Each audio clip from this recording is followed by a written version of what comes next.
আশা করি তার দিনগুলি বড় সুখের হবে।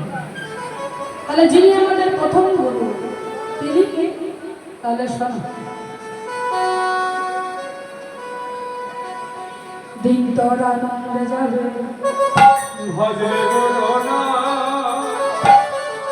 গুরু পিতা গুরু মাতা গুরু ভগবান আনন্দে যাবে হরি বল গুরু মাতা গুরু পিতা গুরু ভগবান। আরে দিন তোর আনন্দে যাবে ভজরে গুরু না গুরু মাতা গুরু পিতা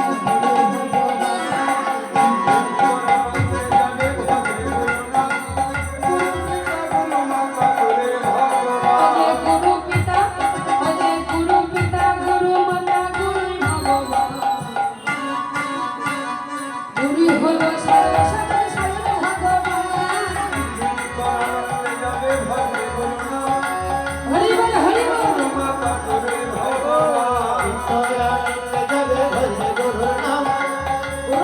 গুরু পিতা গুরু ভগবান। বলছে গুরু পিতা গুরু মাতা আর গুরুই হচ্ছেন ভগবান, তাই না? তাহলে সামনে যে দিনগুলি আসছে আমাদের আনন্দ করতে গেলে সুখের করতে গেলে আগে গুরু ভজন করতে হবে। তাহলে যিনি আমাদের প্রথম গুরু তিনি কি? তিনি হচ্ছেন আমাদের পিতা আর মাতা। তাহলে পিতা মাতাকে যদি সংসার জগৎ আমরা আনন্দে রাখতে পারি, সুখে রাখতে পারি, আশা করি তাদের দিনগুলি বড় সুখেরই হবে। তাই দেখো মা, এই সংসার জগতে এসে আমরা কত ছেলে কত মেয়ে পিতা মাতাকে ঠিক মতো খেতে পড়তে দিই না, ঠিক মতো শ্রদ্ধা করি না, ভালোবাসি না। দেখো মা, শাস্ত্রে বললো মাটি যদি ভালো হয় ফসল কিন্তু আপনা আপনি ভালো হয়, আর মাটি যদি খারাপ হয় ফসল যতই তুমি ফলানোর চেষ্টা করো না কিছুতেই ভালো হবে। তাহলে ইহ জগতে আমরা যে যেমন কর্ম করব আমাদের কিন্তু বাবা তেমনই ফল হবে। এই যে সম্মুখে যিনি দাঁড়িয়ে আছে বীর হনুমান বাবা, আজ তিনি প্রভুর দাসত্ব করেছিল বলে এই হৃদয় চিরে প্রভু রামচন্দ্রকে দেখাতে পেরেছে। একজন পশু হয়ে ভগবানরা লাভ করেছিল, তাই না? আর আমরা মানুষ হয়ে কি করেছি? আজ আমরা মানুষ হয়েও মানুষ হতে পারছি। মান হুঁশ বাবা, যতদিন না আমাদের হুঁশ আসবে ততদিন কিন্তু আমরা মানুষ হতে পারবো। আর হুঁশটা হচ্ছে আমাদের চেতনা শক্তি। তাহলে চেতনাকে চৈতন্য করতে হবে, আর যতদিন না চেতনাকে চৈতন্য করতে পারবে ততদিন কিন্তু মা জ্ঞানের উদয় হবে না। তাহলে চেতনাকে চৈতন্য করতে গেলে কি করতে হবে? সাধুগুরু বৈষ্ণবের সঙ্গ করতে হবে, আগে আমাদের আশ্রয় নিতে হবে। তাই একদিন গ্রামে দুটো ছেলে দেখো মা দীক্ষা নেব বলে গুরুদেবের কাছে গিয়েছে। এই আমরা তুলসীর মালা গলায় পরে কণ্ঠে করি, এই মালার গুণ মালা পড়লে কি হয়, তাই না? আমরা অনেকেই জানি না। মালাটা কে সৃষ্টি করলো? হরিবল তারা জানি না বাবা, যারা এখনো গুরু ধরেনি। কি মায়েদের দীক্ষা হয়েছে? তো হয়েছে। কোন কোন মার হয়েছে? হাত করে সকলেরই হয়েছে। তাহলে দীক্ষা মানে কি? দীক্ষা মানে হচ্ছে দেখা, আর শিক্ষা মানে শেখা। তাহলে গুরুর সাথে যদি দেখা আর শেখা না হয় কখনো গোবিন্দ কৃপা লাভ করা যাবে না, তাই না? তাই দীক্ষা নেব বলে গুরুদেবের কাছে গিয়েছি। গুরুদেব, আমরা আপনার কাছে এসেছি দীক্ষা নেব বলে। তো গুরুদেব বলছে তোরা এমন দিনে আসলি, আজকে যে আমি বৃন্দাবনে যাচ্ছি। গুরুদেব, আপনি যদি বৃন্দাবনে চলে যান তাহলে আমাদের দীক্ষার কি হবে? বলছে শোন, আমি আর যাব 12 বছর পরে ফিরে এসে তোদের দীক্ষা দেব। সর্বনাশ, 12 বছর পরে? তাহলে এতদিন ধরে আমরা কি করবো? বললে শোন, আমি যাবার সময় তোদের দুজনকে দুটো কাজ দিয়ে যাব।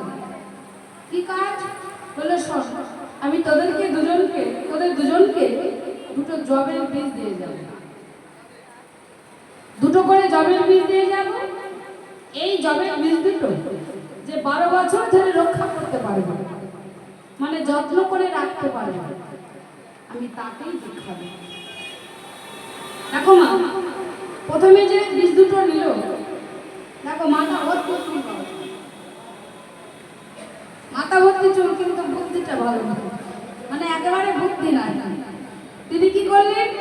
বাগানে গিয়ে কলার পাতা এনেছে। কলার পাতায় এনে ওই বীজ দুটোকে কলার পাতায় আচ্ছা করে জড়িয়েছে। আচ্ছা করে জড়িয়ে কৌটোর মধ্যে রেখে দিয়েছে। বললো শুধু কৌটোর মধ্যে রাখলে হবে না, কৌটোর মধ্যে রেখে দিয়ে কি করলো? একেবারে রখারের মধ্যে গিয়ে রাখলো। আচ্ছা মায়েরা বলো তো, লকারে আমরা কি রাখি? টাকা পয়সা সোনা দানা রেখে দিই, তাই না? মানে গোপন জিনিস আমরা লকারে রেখে দিই। উনি আমার জবের বীজ দুটো নিয়ে লকারের মধ্যে রেখে দিন। গুরুদেব বলেছে 12 বছর ধরে রাখতে হবে, যত্ন করতে হবে। এবার লকারের ভিতরে রেখে দিল। আরে দেখো মাথায় চলছে, তবে বুদ্ধিটা ভালো। উনি কি করে জানে না? ওই জবের বীজ দুটো নিয়ে মাঠের মধ্যে গিয়ে পুঁতে দিল। মাঠের মধ্যে পুঁতে দিয়ে কিছুদিন পরে দেখা গেল ওই দুটো বীজ থেকে দুটো গাছ হলো। তাহলে দুটো গাছ থেকে মোটামুটি জবের বীজ কতটা হবে? প্রায় 100টা হয়ে যাবে, তাই না? কি হবে তো?